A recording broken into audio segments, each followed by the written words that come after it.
मेरा नाम अंजलि है। मैं पागल खाने के एक अस्पताल में नौकरी करती थी। अभी मुझे यहाँ पर काम करते हुए 1 महीना ही हुआ था। ये दिल्ली का बहुत ही फेमस पागल खाना था। ये पागल खाना अभी नया नया ही यहाँ पर बना था। इसके बावजूद भी ये अस्पताल बहुत जल्दी फेमस हो गया था और अस्पताल ने काफ़ी सारी दौलत और शोहरत भी कमा ली थी। इस पागल खाने में एक बात बहुत ही अजीब थी कि यहाँ पर सिर्फ लड़कियों या फिर औरतों का ही इलाज किया जाता था और वो भी उन औरतों की उम्र भी 40 साल के अंदर अंदर होती थी। उसके ऊपर की उम्र की औरतों को यहाँ पर इलाज करने से मना कर दिया जाता था। इस पागल खाने में हर धर्म की औरतें आती थीं और कुछ गरीब औरतों का इलाज तो यहाँ पर मुफ्त में भी किया जाता था। इसीलिए तो ज़्यादातर लोग दूसरे अस्पतालों के पागल खाने में जाने की बजाय अपनी बहू बेटियों का दिमागी इलाज इस अस्पताल में करवाने के लिए ज़्यादा अहमियत देते थे और यहाँ पर मरीजों का बहुत ज़्यादा ख्याल भी रखा जाता था। इस अस्पताल में स्टाफ के लिए सिर्फ जवान लड़कियों को ही रखा गया था। यहाँ पर मर्दों का कोई काम नहीं था, बस बाहर के कामों के लिए मर्द थे। यहाँ पर स्टाफ की सारी लड़कियों को अलग अलग ड्यूटी थी जो हर हफ्ते में चेंज कर दी जाती थी। शुरू शुरू में मेरी ड्यूटी इस पागल खाने के कमरों की सफाई करने के लिए रखी गई थी। मुझे हर कमरे में जाकर वहाँ पर झाड़ू लगाना होता था। एक दिन मैं अस्पताल के कमरे की सफाई कर रही थी, तभी अचानक मुझे ज़मीन पर पड़ा हुआ सफ़ेद रंग का पत्थर मिला जो लगभग मुझे हर कमरे में मिला था, जिसे देखकर मैं पहले तो घबरा गई थी कि ये पत्थर यहाँ पर कैसे आए हैं। फिर मैंने सोचा कि शायद इन पत्थरों से पागल औरतें या लड़कियां खेलती होंगी और खेलते हुए ही इन लोगों ने इन सफ़ेद पत्थरों को ज़मीन पर फेंक दिया होगा। इसलिए मैंने इन सारे पत्थरों को इकट्ठा किया और फिर इन सारे सफ़ेद पत्थरों को एक थैली में बांधकर डस्टबिन में फेंक दिया था ताकि ये पागल औरतें इन पत्थरों से एक दूसरे को कोई नुकसान ना पहुंचा दें। इस अस्पताल में साफ सफाई का बहुत ज़्यादा ख्याल रखा जाता था, इसलिए हर रोज़ यहाँ मरीज की बेडशीट भी चेंज की जाती थी, फर्श की सफाई भी की जाती थी, झाड़ू पोछा भी दिन में कई कई बार कर दिया जाता था ताकि जब मौजूद यहाँ पर लोग अपने पेशेंट से मिलने के लिए आएँ तो उन पर अच्छा असर पड़े। इसलिए फिर जब अगले दिन मैं दोबारा से मरीजों के बेड के नीचे से कूड़ा निकाल रही थी तो फिर से मुझे वही सफ़ेद रंग के पत्थर नज़र आए। इस बार फिर से मैं इन पत्थरों को जमा करके डस्टबिन में फेंक दिया था, लेकिन अब तो हर दिन मुझे ये पत्थर मिलने लगे थे। अब मैं सोच में पड़ गई थी कि आखिर इन पत्थरों का यहाँ पर क्या काम है और इतने सारे पत्थरों के साथ यहाँ क्या किया जाता है। इन सारे पत्थरों को मैं खड़े होकर काफ़ी देर तक गौर से देखती रही। फिर कुछ ही देर के बाद मैं अपनी दोस्त को बुलाकर लाई, जिसकी दोस्ती यहाँ आने से बाद ही मुझसे हो गई थी। वह लड़की बहुत अच्छी थी और उसका नाम सीमा था। वह मुझे 2 महीने पहले ही यहाँ आई थी और तब से वो नौकरी कर रही थी। यहाँ पर काम करने के दौरान ही हम दोनों की दोस्ती हो गई थी और फिर हम दोनों एक दूसरे के पक्के फ्रेंड बन गए थे। फिर मैं सीमा को वही पत्थर दिखाने लगी और कहा कि पता नहीं यहाँ पर ये पत्थर कौन लेकर आता है और इन पागल औरतों के कमरे में ये पत्थर कैसे आ जाते हैं। तो सीमा ने मेरी बात सुनकर मुझसे कहा था कि ये पत्थर नहीं है, बल्कि ये तो फिटकरी है। इस फिटकरी को मैं ही इन पागलों के पास लेकर आती हूँ, क्योंकि ऐसा करना मेरी ड्यूटी है। मैं तो सीमा की बात सुनकर हैरान रह गई थी। फिर मैंने फ़ौरन ही सीमा से पूछा कि आखिर ऐसा क्या होता है इस फिटकरी से और इन पागलों के कमरे में, भला इस फिटकरी का क्या काम है। इस फिटकरी से आखिर इन लोगों को क्या फ़ायदा होता होगा और इस चीज़ को इन पागल लोगों के पास ही क्यों रखा जाता है। मैंने एक ही सांस में सीमा से काफ़ी सारे सवाल कर दिए थे, लेकिन अगले ही पल सीमा की बात सुनकर मेरे तो होश उड़ गए थे और मुझे अपने कानों पर विश्वास ही नहीं हो रहा था कि मुझे वह जो कुछ भी बता रही है, क्या वह सब कुछ सच है। जब उसने मुझे बताया था कि इस फिटकरी से तो इन औरतों के साथ मैं एक मिडिल क्लास फैमिली से बिलोंग करती हूँ, मैं भी दिल्ली के ही छोटे से इलाके की रहने वाली लड़की हूँ। हम 2 भाई बहन हैं। मेरा भाई मुझसे छोटा है। मेरे पापा की मौत हुए अभी कुछ ही महीने हुए हैं। मेरे पिता के मर जाने से हमारी ज़िंदगी में कोई खास फर्क नहीं पड़ा था, बल्कि मेरे पापा के मर जाने से तो हमारी ज़िंदगी बहुत सुकून में आ गई थी। कहते हैं ना कि हर पिता एक जैसा नहीं होता। लोगों के लिए पिता का साया होना बहुत ज़रूरी होता है, लेकिन शायद हम तो अपने पिता से अपना पीछा छुड़वाना चाहते थे, क्योंकि मेरे पिता एक बहुत ही जालिम आदमी थे। मेरे पापा धूम्रपान करते थे और अपने सारे पैसे इस नशे में ही लुटा दिया करते थे। वह नशा करने के साथ साथ जुआ भी खेलते थे। जब भी मेरे पापा नशा करते और जुआ खेल के हार जाते तो घर आकर हम दोनों भाई बहन के सामने मम्मी को बहुत ज़्यादा मारते थे, उन पर अत्याचार करते थे और मम्मी से कहते थे कि मुझे और भी पैसे दो, मैं जुआ हार गया हूँ। फिर जब मम्मी पापा से कहती थी कि मेरे पास पैसे नहीं हैं, मैं पैसे कहाँ से लेकर आऊँ, आप तो घर में खाने के लिए भी पैसे नहीं देते हैं, ये बच्चे बेचारे भूखे ही बैठे हुए रहते हैं, अगर पैसे होते तो मैं सबसे पहले बच्चों का पेट भरती। ये बात सुनकर तो मेरे पापा मम्मी पर और भी ज़्यादा गुस्सा होते थे और उन पर अत्याचार किया करते थे।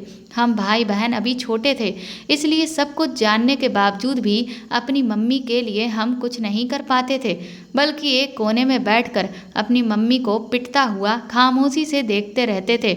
और दोनों भाई बहन एक दूसरे से गले लगकर खूब रोते थे, क्योंकि मैं अपने भाई से बड़ी थी, इसलिए मैं उसको तसल्ली देती रहती थी और उसे चुप करवाने की पूरी कोशिश करती थी।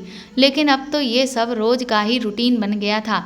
जब भी पापा घर में आते तो कोई ना कोई हंगामा करते ही थे। आसपास के लोगों को भी अब ये पता चल चुका था कि मेरे पापा की आदतें बहुत ज़्यादा खराब हैं।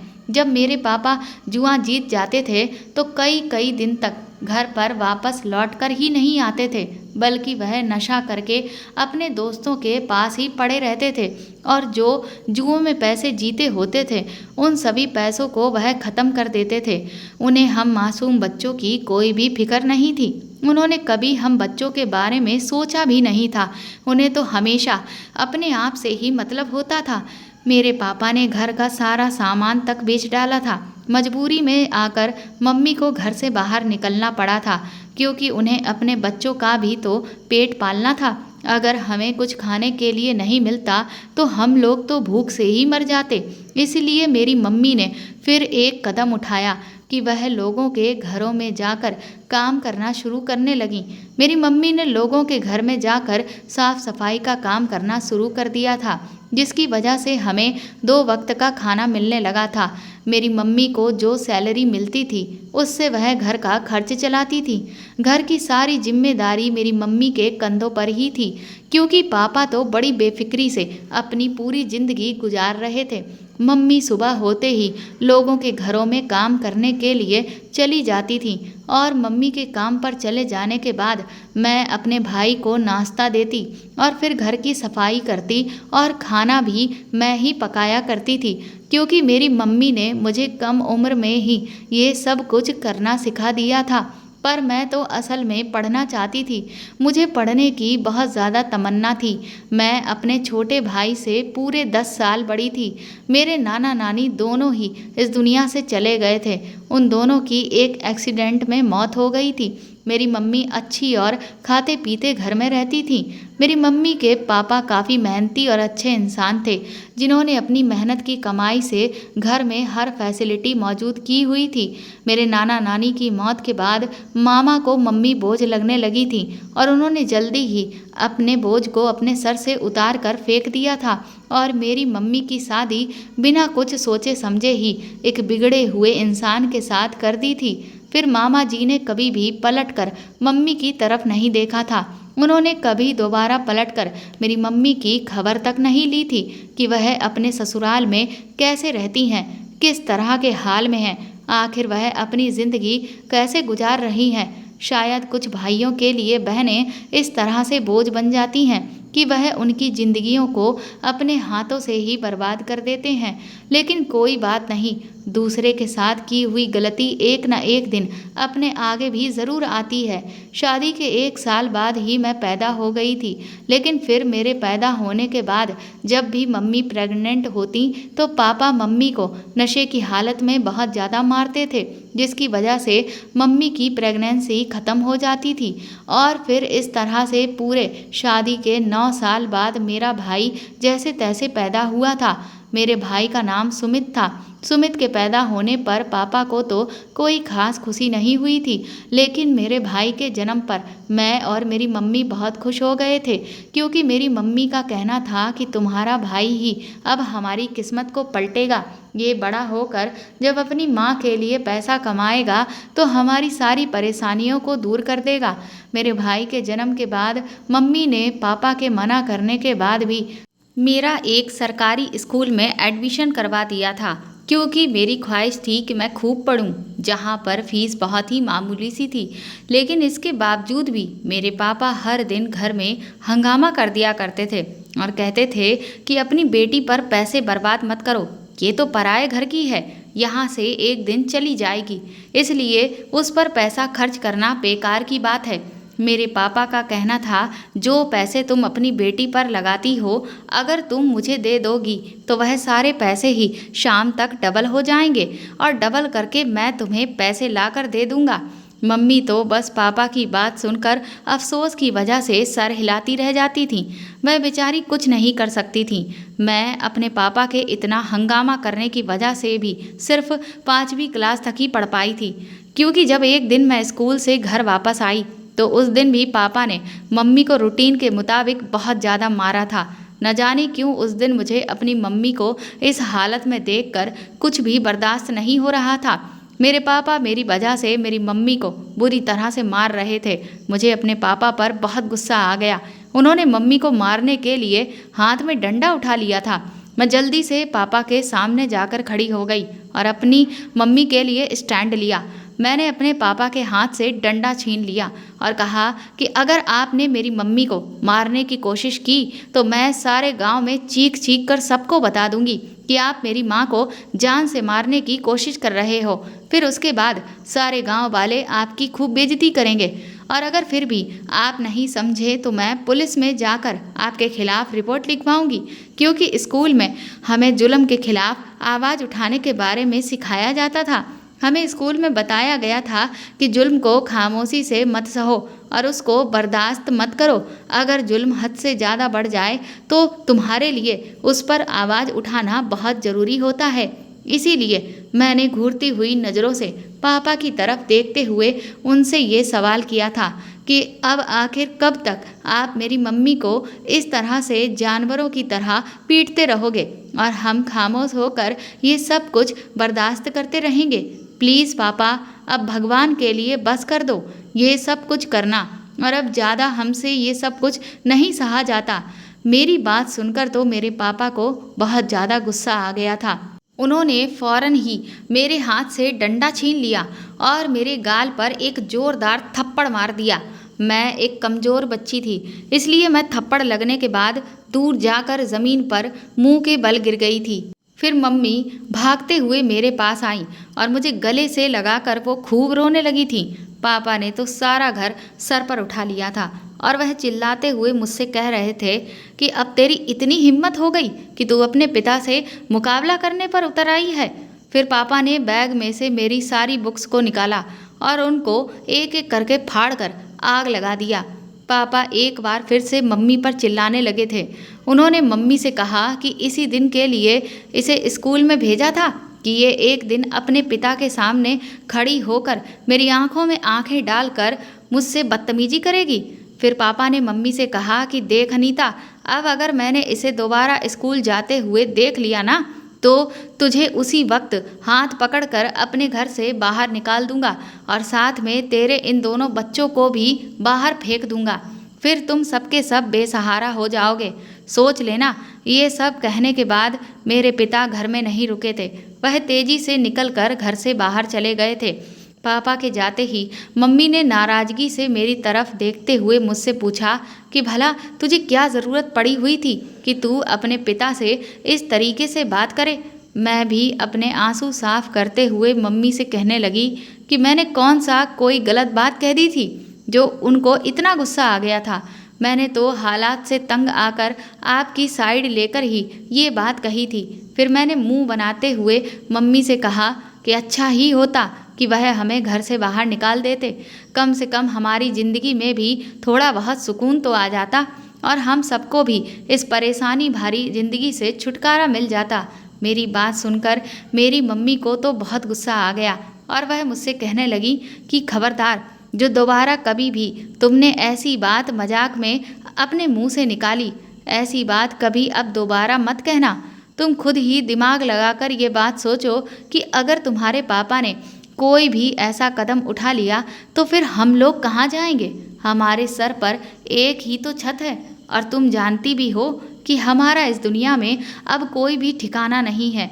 ये बस एक ही छत है और हम इससे भी अगर हाथ धो बैठे तो फिर हम लोग कहाँ जाएंगे। फिर तो हम सड़कों पर धक्के खाने के अलावा हमारे पास और कोई चारा भी नहीं होगा। पहले ही हम लोगों के लिए 2 वक्त की रोटी बड़ी मुश्किल से आ रही है, बड़ी मुश्किल से हम इन पैसों को कमा पा रहे हैं, फिर हम अपने रहने का इंतजाम भी कैसे करेंगे। मेरी मम्मी कहने लगी, वैसे भी इस जालिम दुनिया में एक मर्द के सहारे की हम लोगों को बहुत ज़रूरत होती है।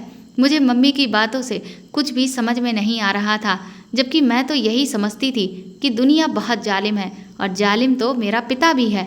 अपनी पत्नी और अपने बच्चों पर वह तरह तरह से अत्याचार करता है। उस दिन के बाद मैं कभी स्कूल गई नहीं थी। बस अब तो मेरी मम्मी मेरी शादी कर देना चाहती थी। मेरी मम्मी चाहती थी कि उनकी दोस्त के बेटे के साथ मेरी शादी हो जाए। मेरी मम्मी की दोस्त भी कुछ ज़्यादा अमीर नहीं थी। उनका एक इकलौता बेटा था और मेहनत मजदूरी करके वह भी अपना घर जैसे तैसे चला रही थी। मेरी मम्मी इस रिश्ते से बहुत खुश थी। घर के हालात देखकर मेरी मम्मी ने मेरी शादी जल्दी करने का फैसला कर लिया था, क्योंकि मम्मी को हमेशा बस एक ही डर लगा रहता था कि कहीं पापा किसी दिन जुए में अपनी बेटी को ही दांव पर ना लगा दें और अगर वह मुझे हार गए तो फिर ना जाने क्या होगा। इसीलिए मम्मी ने बिना देरी किए हुए अपनी सहेली से उनके बेटे के साथ मेरे रिश्ते की बात की थी। मेरी मम्मी की दोस्त ने कहा था कि तुम्हारी बेटी बहुत अच्छी है और बहुत सुंदर भी है। उन्हें इस रिश्ते से कोई भी ऐतराज़ नहीं था। वह खुश हो गई थी और उन्होंने कहा कि मैं भी यही चाहती हूँ कि जल्द से जल्द ये शादी हो जाए।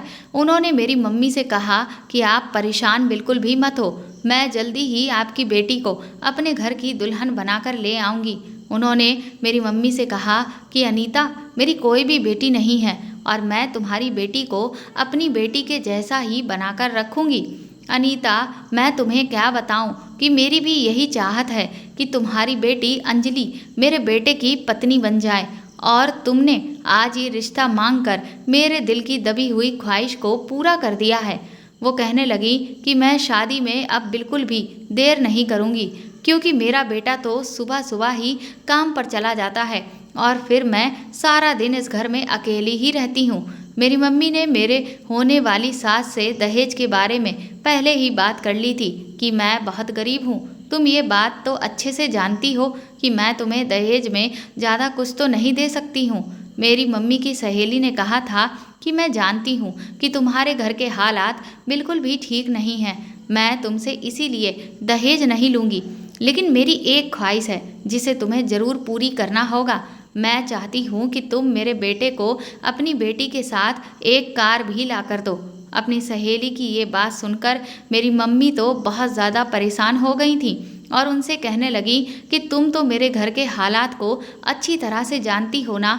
लोगों के घरों में काम करके तो मैं जैसे तैसे अपने घर का खर्च चलाती हूँ और इसके अलावा तो मेरी और कोई भी आमदनी भी नहीं है, इसलिए कार देना तो मेरे बस की बात नहीं है। लेकिन जहाँ तक दहेज की बात है तो मैं उसमें थोड़ा बहुत सामान अपनी बेटी को लेकर दे दूँगी। फिर मेरी मम्मी की सहेली ने भी मम्मी की बात सुनकर फौरन ठाठ के साथ कहा कि हमें दहेज नहीं चाहिए, मेरे घर में किसी चीज़ की कोई कमी नहीं है, इसलिए तो मैं तुमसे दहेज लेने से इनकार कर रही हूँ और फिर मेरे घर में सामान रखने के लिए भी तो जगह नहीं है। तभी तो सिर्फ कार के लिए कह रही हूँ। तुम खुद देख लो, आखिर कब तक तुम कार का इंतजाम कर पाओगी।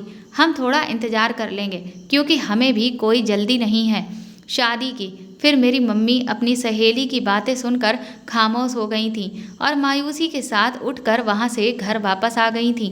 मैंने अपनी मम्मी के चेहरे को उदास देखा तो उनसे उनकी खामोशी की वजह पूछी। मेरे कई बार पूछने पर भी मम्मी ने मुझे कुछ भी नहीं बताया था। फिर थोड़ी देर के बाद मेरी मम्मी उठी और अपना छोटा सा पर्स निकाल कर बैठ गई थी, जिसमें मम्मी पापा से छुपाकर कुछ पैसे रखती थी।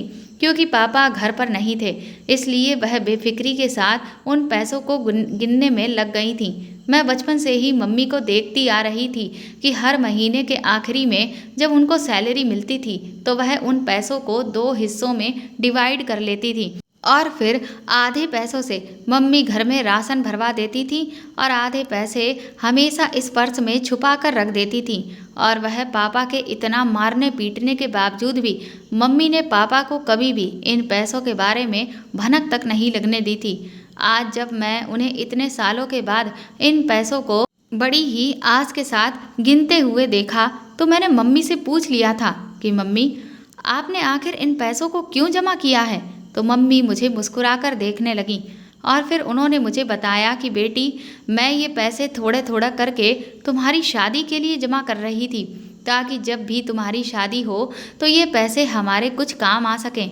लेकिन इन पैसों को गिनकर मम्मी बड़ी ही मायूस हो गई थी, क्योंकि ये पैसे तो इतने सालों में जमा करने के बावजूद भी सिर्फ 20,000 रुपये ही निकले थे। मैं मम्मी को इस तरह मायूस देखकर बहुत परेशान हो गई थी, तो इसीलिए मैंने मम्मी से प्यार जताते हुए पूछा, क्या हुआ है आपको मम्मी, आप मायूस क्यों हो गई हो? तो फिर मम्मी ने मुझे बताया कि बेटी, मैं आज तुम्हारे रिश्ते की बात करने अपनी सहेली के घर पर गई थी। उन्होंने रिश्ता तो पक्का कर दिया, लेकिन उन्होंने मुझसे कहा है कि उन्हें हमसे दहेज नहीं चाहिए, बस अपने बेटे के लिए एक बड़ी सी कार चाहिए। और आज इस महंगाई के दौर में मैं साइकिल खरीद कर नहीं दे सकती, तो फिर कार कहाँ से खरीद कर दूंगी, जबकि हमारे पास तो सिर्फ 20,000 रुपये ही हैं। इन पैसों में तो मैं तुम्हारी शादी भी नहीं कर सकती, जबकि ये रिश्ता बहुत अच्छा है। मैं इस रिश्ते को अपने हाथ से नहीं जाने देना चाहती हूँ। मैंने मम्मी से कहा कि आपकी सहेली ने इस तरह की बात क्यों की, जबकि वह तो ये बात बहुत अच्छी तरह से जानती हैं कि हम लोग कितने गरीब हैं। अगर वह बाइक की बात करती तो फिर भी ठीक था, लेकिन कार, अगर हम अमीर होते तो ज़रूर कार का बंदोबस्त हो जाता। फिर मम्मी ने मुझसे कहा कि बेटा, तुम उसकी तरफ से अपना दिल बिल्कुल भी खराब मत करो। मेरी सहेली हमारे घर के हालातों को बहुत अच्छी तरह से जानती है, तभी तो उसने दहेज नहीं मांगा है। मम्मी की बात सुनकर मुझे गुस्सा आ गया था। मैंने मम्मी से कहा कि आपकी सहेली दहेज ले या फिर कार, तो ये बात तो एक ही हुई ना मम्मी। मम्मी ने मुझे समझाने के लिए अभी अपना मुंह खोला ही था कि तभी पापा, जो ना जाने कब से खड़े हुए दरवाजे पर हम लोगों की वो सारी बातें सुन रहे थे, और वो मम्मी के हाथ से तुरंत ही सारे पैसे छीनकर उन्होंने अपनी जेब में रख लिए। फिर मम्मी को बालों से पकड़कर उन्होंने मारना शुरू कर दिया और पागलों की तरह बस उन्हें मारते ही चले जा रहे थे। वो ये भी नहीं देख रहे थे कि उन्हें कहाँ पर चोट लग रही है और कहाँ नहीं लग रही है। वो बार बार मम्मी से यही कह रहे थे कि तूने मुझे धोखा दिया है, मैं तुझे कभी भी माफ़ नहीं करूँगा, तूने ये पैसे मुझसे क्यों छुपाए? और फिर मेरी तरफ इशारा करके कहने लगे कि इस मनहूस लड़की के लिए तूने मुझसे सारी उम्र झूठ बोला। मैं मम्मी को बचाने के लिए आगे बढ़ी ही थी कि पापा ने मुझे भी मारना पीटना शुरू कर दिया। मेरी मम्मी को बहुत ज़्यादा चोटें आई थीं। पापा ने मम्मी को एक तरफ धक्का दिया और खुद घर से बाहर जाने लगे थे। मम्मी ने भी हिम्मत नहीं हारी थी, बल्कि वो भी जल्दी से उठकर खड़ी हुई और उन्होंने पापा का रास्ता रोक लिया था। और फिर पापा पर वो बुरी तरह से चिल्लाने लगी कि निकालो मेरे पैसे, क्योंकि ये मेरे खून पसीने की कमाई है, ये तुम्हारी तरह जुए में जीते हुए पैसे नहीं हैं। मैं तुम्हें इनको लेकर नहीं जाने दूंगी। मैंने आज पहली बार अपनी मम्मी को पापा के ऊपर चिल्लाते हुए देखा था। लेकिन पापा किसी की भी परवाह किए बिना ही वह पैसे लेकर वहाँ से जा चुके थे। पापा के इस तरह से पैसे ले जाने पर मम्मी को बहुत ज़्यादा शौक लगा था और वह चक्कर खाकर ज़मीन पर गिर गई थीं, क्योंकि ये पैसे मेरी मम्मी सालों से इकट्ठा कर रही थीं और इन पैसों को मेरे पापा जुए में हारने के लिए ले गए थे। फिर मम्मी को इस हालत में देखकर मैं भी चिल्लाने लगी थी कि कोई हमारी मदद करने के लिए आ जाए, लेकिन कोई भी हमारी मदद करने के लिए नहीं आया था, बल्कि आस पड़ोस के लोग तो आकर खड़े हो गए थे और घेरा लगाकर वह लोग सिर्फ तमाशा देखकर वहाँ से कुछ देर बाद वापस चले गए थे। फिर मैं बड़ी ही मुश्किल से अपनी मम्मी को एक सरकारी अस्पताल में लेकर गई, क्योंकि किसी प्राइवेट अस्पताल में ले जाने के लिए मेरे पास बिल्कुल पैसे ही नहीं थे। डॉक्टर ने मम्मी का चेकअप किया। मम्मी को बहुत गहरा सदमा पहुंचा था, जिसकी वजह से उन्हें हार्ट अटैक हो गया था। डॉक्टर की ये बात सुनकर के तो मैं ज़मीन पर ही गिर गई थी और मैंने भी रोना धोना शुरू कर दिया था, क्योंकि बस एक मेरी मम्मी ही तो थी जो हम दोनों भाई बहन की परवाह करती थी, जबकि पापा ने तो आज तक कभी भी हमारी कोई जिम्मेदारी नहीं उठाई थी और वह भी अब बीमार हो गई थी। मम्मी के साथ साथ अब मुझे इस बात की फिक्र थी कि आखिर अब कौन हमारा सहारा बनेगा और हम लोग कहाँ से खाएंगे पिएंगे।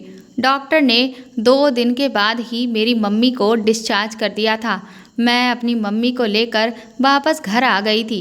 अब मैं सारा दिन मम्मी के पास ही बैठी रहती थी और उनकी सेवा में लगी रहती थी।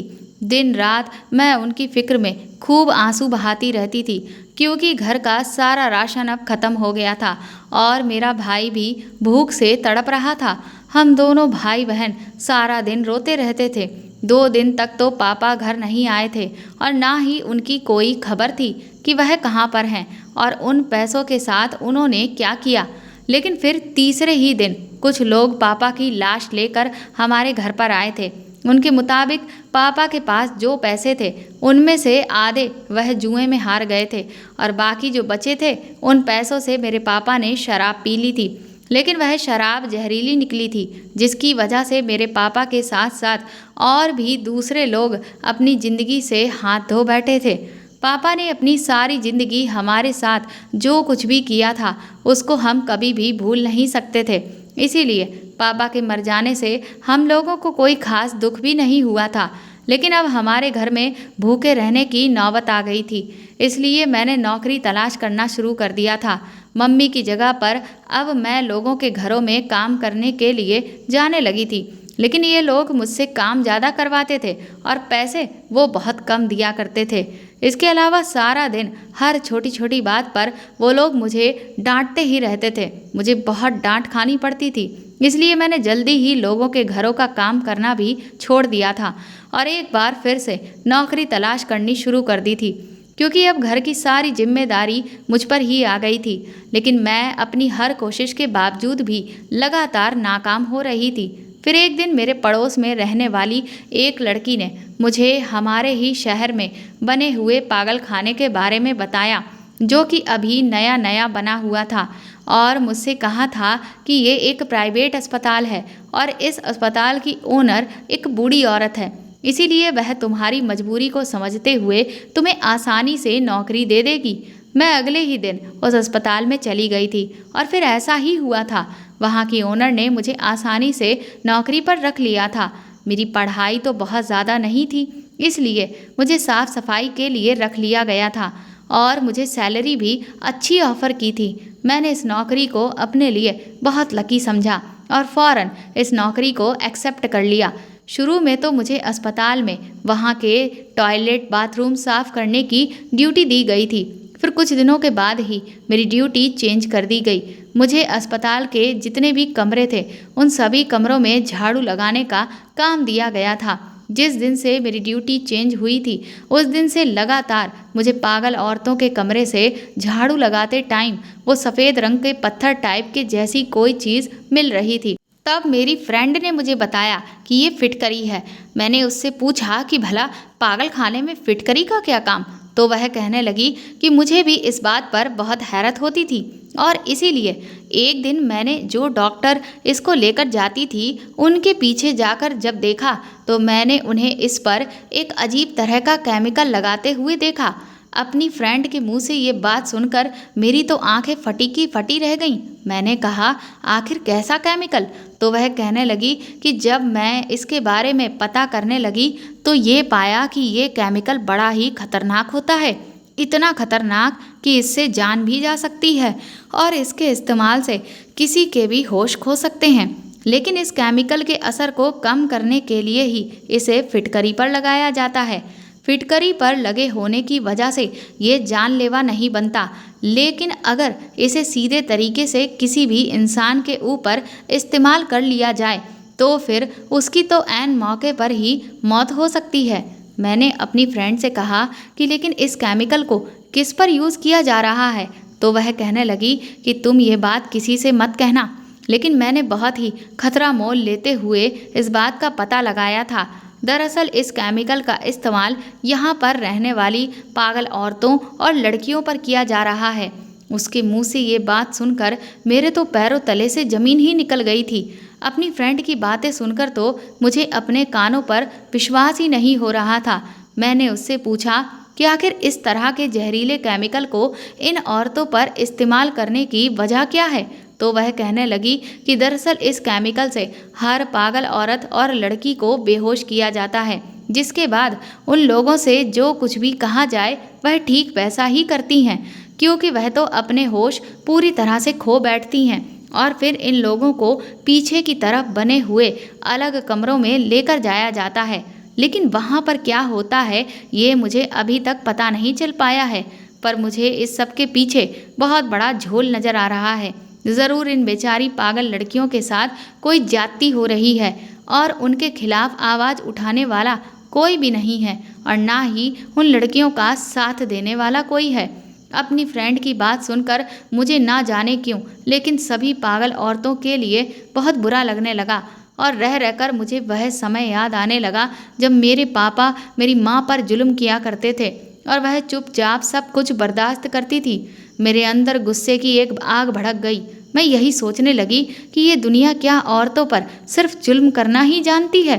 क्या औरतों के नसीब में बस दुख दर्द सहना ही लिखा है? चाहे कोई औरत दिमागी रूप से पागल ही क्यों ना हो, लेकिन उसके नसीब में यही सब लिख दिया जाता है। ये सब सोचकर मुझे बहुत गुस्सा आने लगा और मैंने फैसला कर लिया कि अब चाहे जो भी हो जाए, लेकिन मैं इस सब के पीछे की वजह जान कर रहूँगी और अगर वह कहीं वही सब है जो मैं सोच रही हूँ तो फिर मैं इन औरतों को इंसाफ दिलाकर रहूँगी। उसी रात को मैं चोरी चुपके उन डॉक्टर्स के पीछे गई जो कुछ औरतों को लेकर पीछे बने हुए कमरों में ले गई थीं। और वहाँ जब मैंने खिड़की से अंदर झांक कर देखा तो अंदर का नज़ारा देखकर मेरे तो होश ही उड़ गए थे, क्योंकि अंदर उन औरतों का एक खास तरीके से मेकअप किया जा रहा था, जिनमें से कुछ लड़कियों को बहुत अच्छे अच्छे टाइप के कपड़े भी पहनाए जा रहे थे, जिससे वह बहुत ज़्यादा खूबसूरत लग रही थीं। और फिर जब मैंने दूसरी तरफ देखा तो उधर जो भी औरतें खड़ी थीं वह सभी कम सुंदर थीं, या फिर ये कहूँ कि उनकी हाइट कम थी या वह बहुत मोटी थीं और उनके शरीर की बनावट भी भद्दी सी थी या रंग काला था। उनमें से कुछ बहुत ज़्यादा पतली भी थीं। उन सभी लड़कियों का इस तरह का मेकअप किया गया था कि वह और भी ज़्यादा भयानक लग रही थीं। उनके चेहरे पर जो मेकअप किया गया था उससे काफ़ी सारे घाव बनाए गए थे। मतलब मेकअप के जरिए उनके चेहरे को अब और भी ज़्यादा बिगाड़ दिया गया था, इस तरह से जैसे कि उन पर एसिड फेंका गया हो या फिर उन्हें कोई बहुत गहरी चोट लगी हो। इन लड़कियों को मेकअप के तरीके से अलग अलग रूप दिया गया था, जिससे एक तरफ खड़ी हुई जो लड़कियां पहले से खूबसूरत थीं उन्हें और भी ज़्यादा मेकअप के जरिए खूबसूरत बनाया गया था और दूसरी तरफ जो लड़कियां कम खूबसूरत थीं उन्हें मेकअप से और भी ज़्यादा बदसूरत बना दिया गया था। आखिर इस सब को करने का मकसद क्या था? मुझे ये बात बिल्कुल भी समझ में नहीं आ रही थी। कुछ देर के बाद मैंने ये देखा कि सबसे पहले खूबसूरत लड़कियों को एक तरफ से बाहर निकाला गया और उन्हें एक बड़ी सी गाड़ी में बिठा दिया गया, मेरे लिए इस वक्त ये जानना बहुत ज़रूरी था कि इन सभी लड़कियों को इतना सजा धजा कर कहाँ भेजा जा रहा है। इसलिए मैं तुरंत ही मौका पाते ही उस गाड़ी के पीछे एक टैक्सी से पीछा करते हुए वहां पहुंची जहां पर वह गाड़ी जाकर रुक गई, क्योंकि किसी को भी इस बात का अंदाज़ा नहीं था कि कोई उनका पीछा कर रहा है। इसीलिए वह बहुत ही ज़्यादा जांच पड़ताल नहीं कर रहे थे और ना यहाँ वहाँ नज़र रख रहे थे, जिससे मुझे काफ़ी आसानी हो गई थी। मैंने फिर देखा कि उनमें से आधी लड़कियों को एक एक करके एक बड़े से फार्म हाउस के अंदर ले जाया गया, जहाँ पर कुछ आदमी पार्टी करते दिख रहे थे। वह सब उन बेचारी पागल लड़कियों को अपने साथ ले गए। मैं समझ गई कि यहाँ पर क्या हो रहा है। उसके बाद उस वैन के ड्राइवर को उन लोगों ने ढेर सारे पैसे दिए। फिर वह वैन का ड्राइवर उन बाकी की लड़कियों को लेकर अलग अलग जगहों पर गया और वहाँ पर उन लड़कियों को उसने छोड़ दिया और उनके बदले में वह पैसे लेता रहा। इसका मतलब ये साफ था कि इन लड़कियों को हर रोज़ उनके जो भी खरीदार होते थे उनके हाथों बेचा जाता था। उन लड़कियों की एक रात की सेवा के बदले ये रकम वसूली जाती थी। मुझे यकीन नहीं हो रहा था कि ये लोग इतना घटिया काम भी कर सकते हैं। बेचारी वह पागल लड़कियां, जिन्हें इस बात का अंदाज़ा भी नहीं है कि उनके साथ ये लोग क्या कर रहे हैं, क्योंकि उन्हें इतनी पहले से ये समझ ही नहीं थी। दूसरा, जो केमिकल उन्हें सुंघाया जाता था उससे तो वह बिल्कुल एक रोबोट की तरह हो गई थी। ये लोग उनसे जैसा जैसा कह रहे थे वह ठीक वैसा ही करती जा रही थी। इसीलिए उनके लिए ये सब करना इतना आसान था, वरना किसी पागल इंसान को संभाल पाना तो बहुत मुश्किल हो जाता है। अब दूसरे दिन मुझे इस बात का पता लगाना था कि जिन लड़कियों का खराब मेकअप किया गया था आखिर ये उनके साथ क्या करते थे। मैंने देखा कि जैसे ही सुबह हुई वैसे ही कुछ लोग उन पीछे वाले कमरों में गए और वहां से बाकी की पागल लड़कियों को एक वैन में बिठाकर भेज दिया। मुझे उनके बारे में भी पूरी सच्चाई पता करनी थी, लेकिन क्योंकि दिन में मेरी ड्यूटी थी इस वजह से मेरे लिए उनका पीछा कर पाना मुमकिन नहीं हो पा रहा था। फिर मैंने इसमें अपनी फ्रेंड की मदद मांगी और उसने अपने काम के साथ साथ मेरा काम भी जैसे तैसे मैनेज करके संभाल लिया। पहले तो मुझे उनका पीछा करने में देरी हो गई थी, इसीलिए जब मैं एक ऐसी जगह पर पहुंची जहां से मुझे समझ में ही नहीं आ रहा था कि मुझे आगे कहां जाना है, तो मैं परेशान होकर यहाँ वहाँ देखने लगी कि तभी मुझे अपने अस्पताल की कुछ मरीज दिखाई दी। उनका मेकअप देखकर मैं दूर से ही समझ गई कि ये वही हैं जो पागल औरतों का कल मेकअप किया गया। मैं ये देखकर हैरान हो गई थी कि उन सभी औरतों को थोड़ी थोड़ी दूर पर खड़ा किया गया था और उनके हाथ में कटोरा था। उन्हें भीख मांगने के लिए सड़क पर छोड़ दिया गया था और इसीलिए उनका ऐसे मेकअप किया गया ताकि एक तो उनके अपने उन्हें पहचान ना सकें, दूसरा लोग उन्हें बेचारगी भरी नज़र से देखकर खूब सारी भीख दें। वह इस वक्त नशे की हालत में थी, तो जैसा उन्हें बोला गया था वह चुपचाप वैसे ही कर रही थी। अब मुझे ये सारी कहानी समझ में आ चुकी थी। दरअसल इस सब से जो भी कमाई हो रही थी वह सब की सब अस्पताल की ओनर अपने पास रख लेती थी।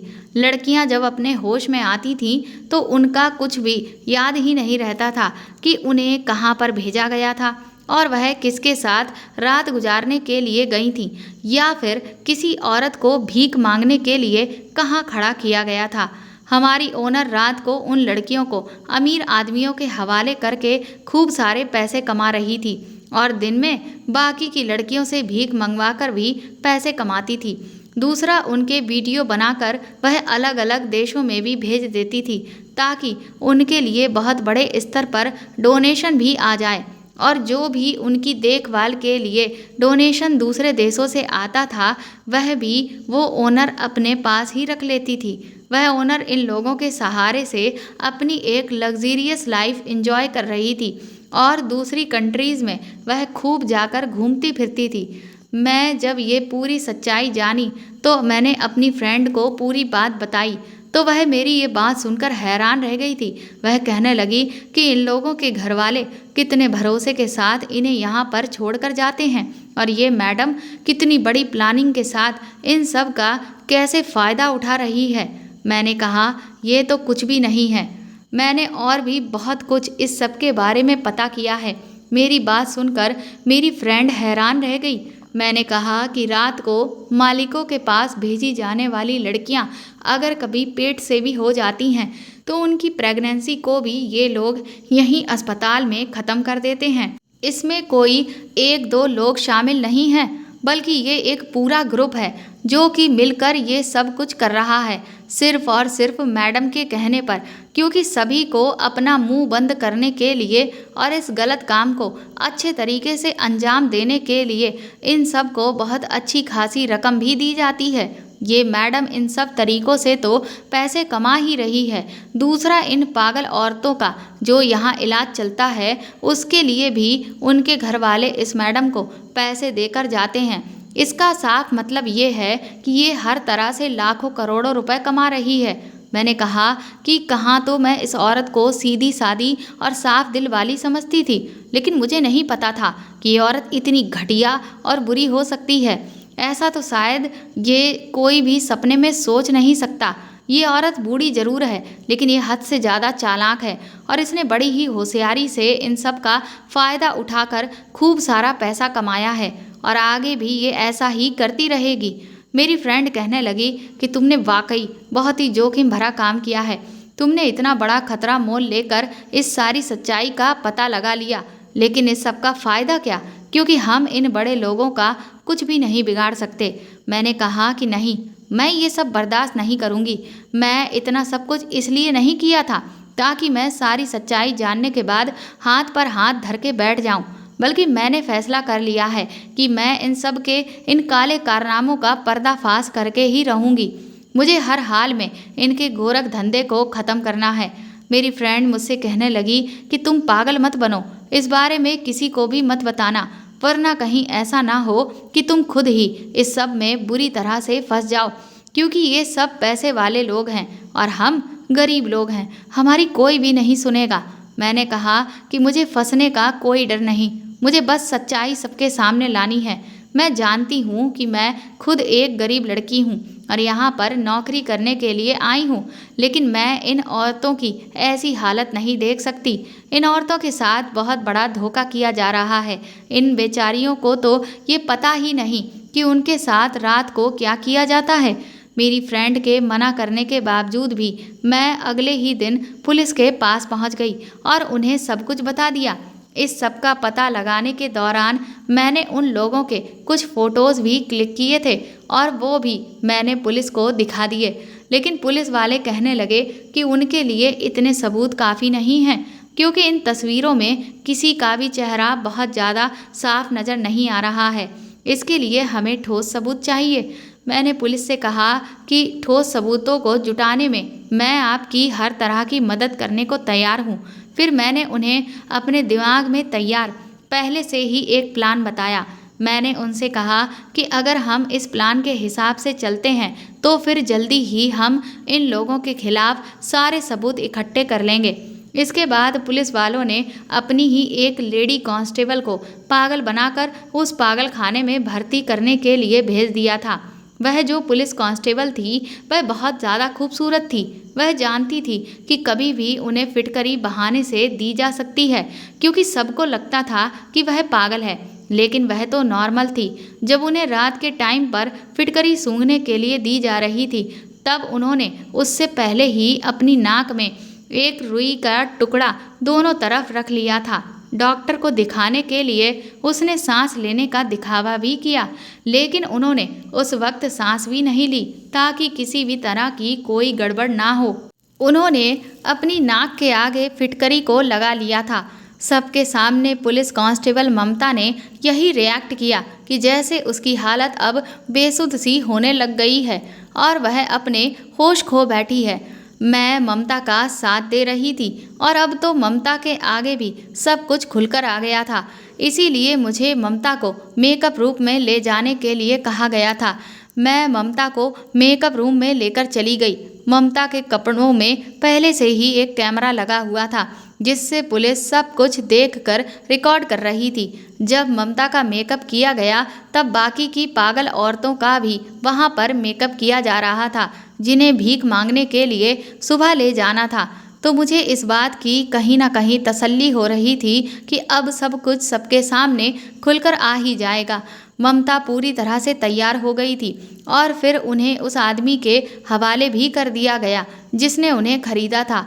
ममता को उस आदमी के घर जाने के लिए गाड़ी में बिठाकर जैसे ही उस आदमी के हवाले किया जा रहा था कि तभी इतनी देर में ही पुलिस आ गई और पुलिस की एक टीम ने उस आदमी को पकड़ लिया और फिर दूसरी टीम ने पूरे अस्पताल को चारों तरफ से घेर लिया था और वहाँ पर जितने भी लोग इस काम में शामिल थे उन सब को अरेस्ट कर लिया गया। मैडम तो उस टाइम अस्पताल में नहीं थी, वह अपने घर पर ही थी। पुलिस ने उन सब लोगों को अरेस्ट कर लिया। उसके बाद मैडम के घर पर भी छापा मारा गया और उनको सबूतों के साथ अरेस्ट कर लिया गया। मैडम के पास बहुत सारा काला धन भी निकला, वो सब भी पुलिस ने तुरंत ही जब्त कर लिया था। जब वहाँ के स्टाफ की खूब पिटाई की गई जो मैडम के साथ मिले हुए थे तो उन्होंने सारी सच्चाई खुलकर बता दी। मैडम को पता ही नहीं चल सका कि उनकी सच्चाई किसने खोली है। सभी लोगों को अरेस्ट कर लिया गया और फिर धीरे धीरे ये बात सारे मीडिया में एकदम से फैल गई थी। रातों रात ये बात पूरे शहर में जंगल में आग की तरह फैली और पूरे शहर में अस्पताल बदनाम हो गया था और कोर्ट का फैसला आया कि अस्पताल को अब पूरी तरह से बंद कर दिया जाए। वहाँ की जितनी भी औरतें लड़कियाँ थीं जिनके साथ इलाज के नाम पर ये सब कुछ हो रहा था उनके घर वालों को उनके नुकसान के लिए मुआवजा भी दिया गया। ऐसा इसलिए क्योंकि वह सब दिमागी तौर पर डिस्टर्ब थीं और उनको ठीक करने के लिए ही तो उनके घर वाले इस अस्पताल में उन्हें छोड़ कर गए थे। लेकिन यहाँ तो उनके साथ धोखा किया जा रहा था और घर वालों के पैसे काफ़ी हद तक अपने पेशेंट्स को ठीक करने की वजह से जाया हो चुके थे। यहाँ तक कि जब लोगों को ये बात पता चली कि ये सब कुछ मेरी वजह से हुआ है तो मेरा काफ़ी मीडिया वालों ने इंटरव्यू लिया। इसके बाद सरकार ने मेरी बहादुरी और इस पूरे गैंग का पर्दाफाश करने में पुलिस की मदद करने की वजह से मुझे 50 लाख रुपए और वीरता स्वरूप मेडल भी दिया गया। मेरी इस बहादुरी से सब लोग बहुत खुश थे। मेरी माँ भी मेरी इस बहादुरी पर बहुत खुश थी। हर तरफ सिर्फ मेरी बहादुरी के ही चर्चे थे। उन पैसों से मैंने अपनी मम्मी के साथ मिलकर एक नया काम शुरू कर दिया और हमारे घर के हालात भी बहुत सुधर गए। उन पैसों से मैंने अपना एक अलग कपड़े बेचने का काम शुरू कर लिया और एक बहुत बड़ा शोरूम खोला जो बहुत जल्दी ही चल पड़ा क्योंकि मेरा नाम इतना फेमस हो गया था। इसीलिए अब हर कोई मेरे शोरूम पर आकर ही कपड़े खरीद रहा था जिससे हर दिन मुझे बहुत मुनाफा होता था। अब मुझे मम्मी की सहेली के बेटे से शादी करने की भी कोई ज़रूरत नहीं थी क्योंकि अब मैं खूब पैसा कमाना चाहती थी और अपने भाई को अच्छे से पढ़ाना लिखाना चाहती थी। मेरी मम्मी की पूरी ज़िंदगी सिर्फ पैसों की तंगी और गरीबी में ही बीती थी, इसलिए अब मैं उनके लिए हर ऐशो आराम को जुटाना चाहती थी। इसलिए मेरी मम्मी ने उस रिश्ते से इनकार कर दिया। अब मैं अपनी मम्मी और भाई के साथ बहुत अच्छी ज़िंदगी गुजार रही हूँ। कल मैं दूसरों के यहाँ नौकरी पाने के लिए दर दर भटक रही थी, लेकिन आज मैं खुद दूसरों को नौकरी दे रही थी। ये मेरे सच बोलने का और मेरी हिम्मत दिखाने का नतीजा था। दोस्तों, अगर कहीं भी गलत हो रहा है तो उसके खिलाफ आवाज़ उठाएं और ऐसे लाचार लोगों की मदद कीजिए जिन्हें आपकी मदद की ज़रूरत है। तो दोस्तों, आपको ये कहानी कैसी लगी हमें कमेंट करके ज़रूर बताएं और प्लीज़ इस कहानी को ज़्यादा से ज़्यादा शेयर और लाइक करके मेरे चैनल को सपोर्ट करें।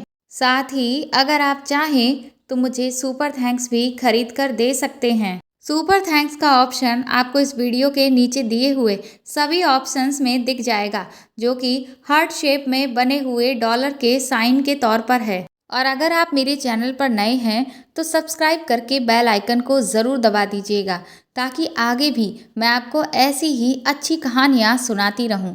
Thank you.